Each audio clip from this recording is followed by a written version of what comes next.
मई 2023 में कर्नाटक में विधानसभा के चुनाव चल रहे थे और भारतीय जनता पार्टी ने एक विधानसभा है जिसका नाम है होल नरसीपुरा, वहां से देवराज गौड़ा को अपना प्रत्याशी घोषित किया और उन्होंने चुनाव लड़ने के लिए अपनी पूरी ताकत झोंक दी थी। और चुनाव वो लड़े जरूर थे लेकिन जीत नहीं पाए। कुछ वक्त बीत जाता है। दिसंबर 2023 का वाकया है। इसी प्रत्याशी यानी कि जिसका नाम देवराज गौड़ा होता है, उनके पास एक व्यक्ति पहुंचता है जो कि पेशे से ड्राइवर होता है। वह कहता है कि साहब, मेरे पास कुछ ऐसा सामान है, कुछ ऐसी वीडियो है, कुछ ऐसे फोटो है जिसको देखने के बाद आप दंग रह जाएंगे। जैसे ही उस बीजेपी के नेता ने यह बात सुनी तो वाकई वो दंग रह जाता है। उन्होंने कहा कि कहीं ऐसा कुछ है या वैसे ही। उन्होंने कहा कि मेरे पास एक पेन ड्राइव है। जब वो पेन ड्राइव इस बीजेपी के नेता को दी गई, उसने पेन ड्राइव को देखा और देखने के बाद उसकी वाकई आंखें खुली की खुली रह जाती है। वो उस ड्राइवर से पूछते हैं कि भाई, यह पेन ड्राइव या ऐसे फोटोग्राफ किसी और के पास तो नहीं है? तभी वो ड्राइवर कहता है कि ऐसी ही पेन ड्राइव कांग्रेस के नेताओं को भी पहुंचा दी गई है। अब बीजेपी के नेता के पास भी पहुंची हुई थी वो पेन ड्राइव और कांग्रेस के नेता के पास भी पहुंची हुई थी। तभी उस बीजेपी के नेता ने अपने प्रदेश के अध्यक्ष से बातचीत करने की कोशिश की, साथ ही एक पत्र लिखा और भविष्य में होने वाली किसी भी संभावना से आगाह किया कि आगे ऐसा न हो, इसलिए इस समस्या से निपटारा करने की कोशिश करें। तभी प्रदेश का जो अध्यक्ष होता है, उन्होंने कहा कि ठीक है, इसमें जो कुछ भी हो सकता है करने की कोशिश करेंगे पूरी।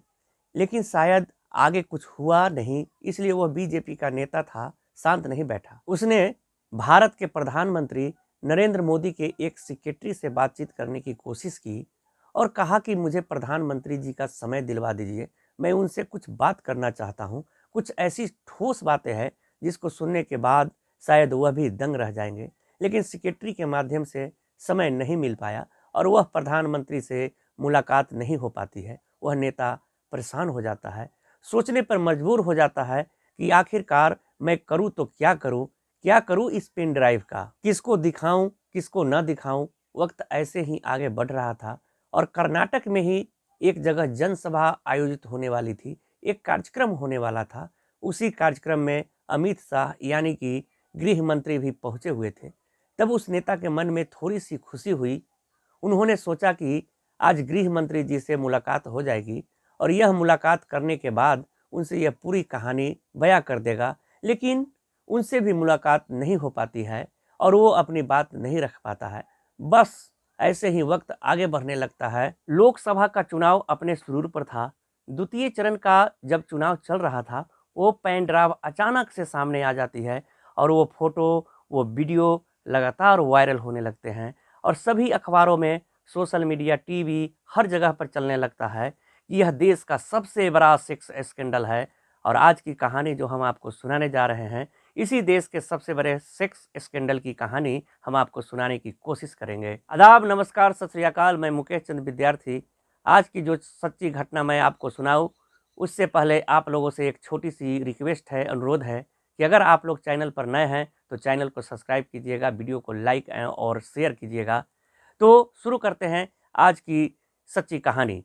ये सच्ची घटना है कर्नाटक प्रदेश का एक जिला है हासन, और हासन लोकसभा क्षेत्र भी लगता है। चुनाव का द्वितीय चरण चल रहा था।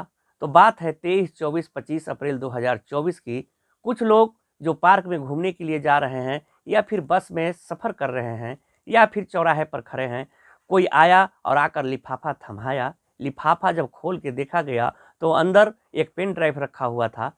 पार्क में बैठा हुआ है या कुर्सी पर बैठने की कोशिश कर रहा है तो उसको एक पेन ड्राइव मिलता है। बस में बैठा है तो बस की सीट पर उसे पेन ड्राइव मिलता है। राह चलता कोई किसी को पेन ड्राइव पकड़ा रहा था और इसी तरह धीरे धीरे 3-4 दिन में लगभग 200 से ज़्यादा पेन ड्राइव बांट दी जाती है।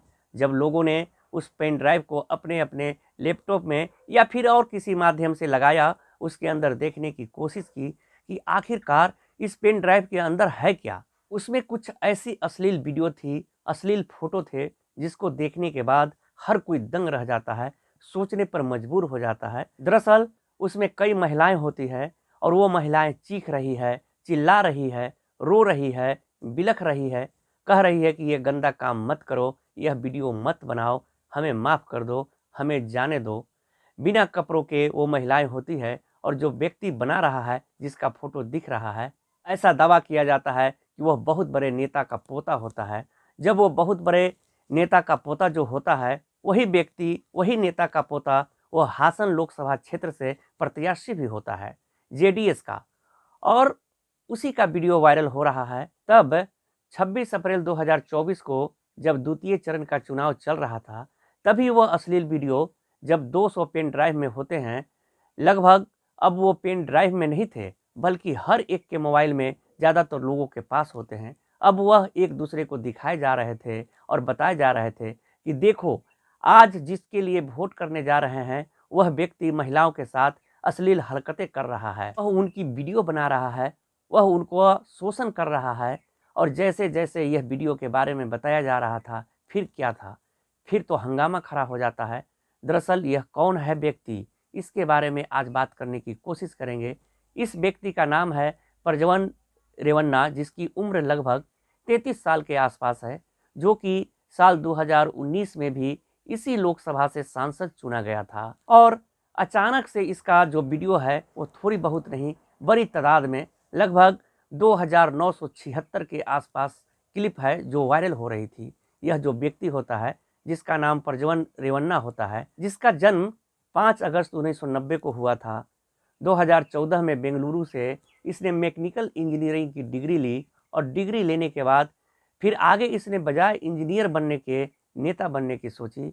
और उसने साल 2018 में कोशिश की कि उसे टिकट मिल जाए और वह चुनाव लड़े, लेकिन उसे टिकट नहीं मिलता, चुनाव नहीं लड़ता, क्योंकि वो बड़े घर से बिलोंग करता था, किसी बड़े बाप की औलाद था। और उसके जो दादा थे, जिनका नाम होता है एच.डी. देवगौड़ा। दरअसल एच.डी. देवगौड़ा कर्नाटक ही नहीं बल्कि पूरे भारत का एक बड़ा नाम है। दरअसल साल 1962 में उन्होंने पहली बार विधायक बने थे और उसके बाद जब वक्त आगे बढ़ता है तो 1991 में वह लोकसभा के सदस्य बने थे, हासन लोकसभा सीट से।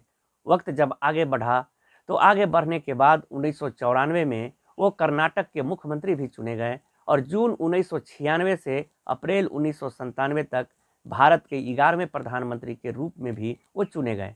साल 1998 में हासन लोकसभा क्षेत्र से सदस्य बने, साल 2004 में बने, साल 2009 में बने, साल 2014 में भी वह सांसद चुने गए थे। लेकिन जब साल 2019 के इलेक्शन की बात आती है तो उनके जो पोता होता है, जिसका नाम प्रज्वल रेवन्ना होता है, उसने कहा कि मुझे भी राजनीति में आना है। तो उन्होंने, यानी दादा ने, अपने पोते के लिए सीट छोड़ दी और वह चुनाव में खड़ा हो जाता है और वह यहाँ से चुनाव जीत भी जाता है। अब अगर इस लड़के के पिता की बात करें तो उनका नाम है एच.डी. रेवन्ना, जो कि साल 2018 में पीडब्ल्यूडी के मंत्री भी रहे थे और होले नरसीपुरा जो विधानसभा है, वहाँ से साल 2023 में विधायक भी चुने जाते हैं। यह वही विधानसभा है जिस विधानसभा के देवराज गौड़ा भी खड़े हुए थे, ये बीजेपी से खड़े हुए थे। और जो इसके लड़के के पिता होते हैं एच.डी. रेवन्ना, वो जेडीएस से खड़े हुए थे, यानी कि जनता दल सेकुलर से खड़े हुए थे और ये जीत जाते हैं और वो देवराज गौड़ा हार जाते हैं, जो इनके चाचा होते हैं एच.डी. कुमार स्वामी, जो कि मुख्यमंत्री रहे हैं कर्नाटक के। और इस लड़के की माँ जो होती है भिवानी, इनका नाम होता है, वह जिला पंचायत सदस्य भी रही होती है। और जो इनका भाई होता है, जिसका नाम होता है सूरज रेवन्ना, जो कि एमएलसी होता है, यानी कि बहुत बड़े घर से, बहुत बड़े खानदान से वो व्यक्ति ताल्लुक रखता है।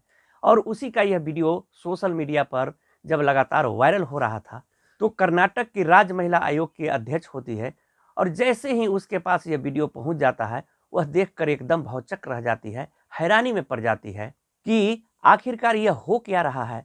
26 अप्रैल को इनके पास वीडियो पहुंचता है, 27 अप्रैल को यह पत्र लिखती है मुख्यमंत्री कर्नाटक के जो होते हैं, और लिखने के बाद वह कहती है कि इस मामले की उच्च स्तरीय जांच करिए और जांच करने के बाद जो भी पॉसिबल हो सकता है इसमें कार्रवाई की जाए।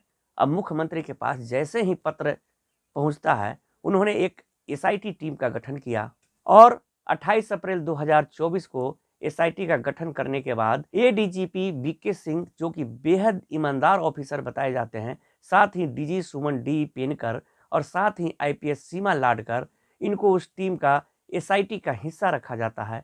अब इसी बीच में थाने में एक शिकायत पहुंचती है। शिकायत करने वाली कोई और नहीं बल्कि इसी नेता के घर से ताल्लुक रखने वाली एक नौकरानी होती है, मेड होती है, जिसकी उम्र लगभग 47 साल के आसपास होती है। उसने बताया कि किस तरह से साल 2019 में वह इस घर में आई थी मेड बनकर, और 2019 से ही इसका यौन शोषण भी शुरू हो रहा था, उसके साथ वो गंदा काम हो रहा था और ऐसा दावा किया जाता है मीडिया में। साथ ही उसके अश्लील वीडियो भी बनाए गए थे बिना कपड़ों के। बताया जाता है कि जैसे ही यह प्रज्वल रेवन्ना घर के अंदर आते थे तो डर के मारे वो स्टोर में छुप जाया करती थी। अभी कुछ तो इस तरह से लगातार शोषण हो रहा था, एक दो नहीं, कई सारी महिलाओं का, कई सारी लेडीज का, चाहे वो बड़े घर की हो, चाहे वो नौकरानी हो, चाहे वो अधिकारी ही रैंक की क्यों न हो। उस वीडियो में एक दो नहीं कई महिलाएं बताई जाती है। ऐसे 200 वीडियोज हैं और लगभग 2976 क्लिप्स हैं, जो एक एक महिला की कई कई क्लिप है। और उन क्लिपों को बनाने का, उन वीडियो को बनाने का एक ही उद्देश्य था, ब्लैकमेलिंग का, और साथ ही यौन संबंधों की जो गतिविधियां हैं वह लगातार बनी रहें और कोई विरोध न कर पाए, ऐसा दावा किया जाता है। यह सब तो हो जाता है, लेकिन जब यह महिला शिकायत करती है तब एफआईआर भी दर्ज हो जाती है। 354A, 354D, 506 और 509 के धाराएं लग जाती है। और जैसे ही सोशल मीडिया पर, अखबारों के माध्यम से, टेलीविज़न के माध्यम से, अब ये HD देवगौड़ा जो भारत के पूर्व प्रधानमंत्री रहे हैं, उनके पोते के बारे में जब ये बातें चलने लगती है, जो वर्तमान में सांसद भी है और वो चुनाव भी लड़ चुके हैं, 2024 का भी रिजल्ट नहीं आया है, वो जीतेंगे या हारेंगे ये तो खैर भविष्य ही बता सकता है। लेकिन जिस तरह से उनका नाम उछलने लगता है, वो हर टीवी पर हर जगह छाने लगते हैं। इसके बाद फिर लोग सड़कों पर उतर जाते हैं और यह मांग कर रहे हैं कि इनके खिलाफ 300 क्षेत्र की धाराएं भी बढ़ाई जाए, क्योंकि उन्होंने इनके साथ गंदा काम भी किया है। ऐसा वीडियो में दिख तो नहीं रहा है, लेकिन ऐसा बताया जा रहा है कि वीडियो उनकी बनाने के बाद हो सकता है कि अलग से उनके साथ ऐसा किया गया हो। दरअसल ये जो जेडीएस के लोकसभा प्रत्याशी हैं, जिनका नाम प्रज्वल रेवन्ना होता है, लोकसभा चुनाव से पहले ही भारतीय जनता पार्टी और जेडीएस का आपस में गठबंधन होता है और गठबंधन होने के बाद हासन लोकसभा क्षेत्र से इन्हें खड़ा किया जाता है और ऐसा दावा किया जा रहा था कि ये चुनाव जीत जाएंगे। लेकिन देवराज गौड़ा होते हैं, उनको लग रहा था कि अगर भविष्य में बीजेपी से कर्नाटक में अलायंस होता है तो ऐसा न हो कि यह वीडियो सोशल मीडिया पर वायरल होगी तो बवाल न खड़ा हो जाए। इसलिए वे चाहते थे कि प्रज्वल रेवन्ना को टिकट न मिले, बाकी इनके अलावा किसी को भी टिकट मिल जाए। और इस बीच में अगर इनकी वीडियो वायरल होती है तो कोई फर्क नहीं पड़ेगा।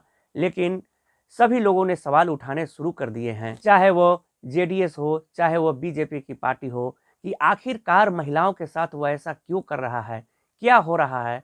और यह लगातार वायरल ही हो रहा है।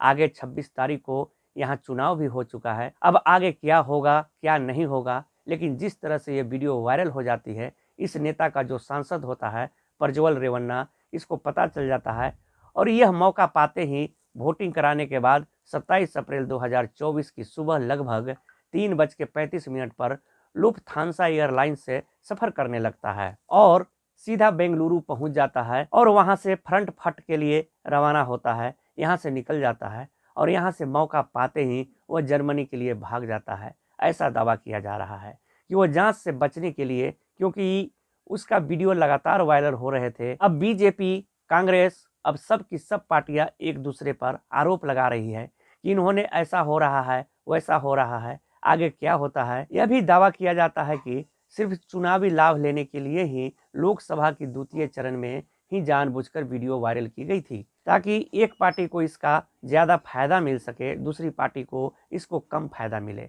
आगे भविष्य में क्या होगा क्या नहीं होगा इसके बारे में तो कुछ कह नहीं सकते हैं, लेकिन जिस तरह से एक बड़े नेता का पोता इस तरह की हरकतें कर रहा है, वो वाकई अपने आप में शर्मनाक होता है। जांच में क्या होगा यह कोई नहीं बता सकता, क्योंकि बड़े लोगों के साथ किस तरह की जांच होती है आप भी सहज अंदाज़ा लगा सकते हैं।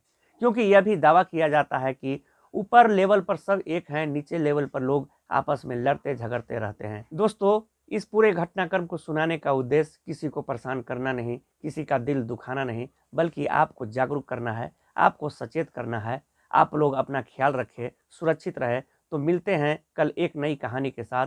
तब तक के लिए जय हिंद, जय भारत।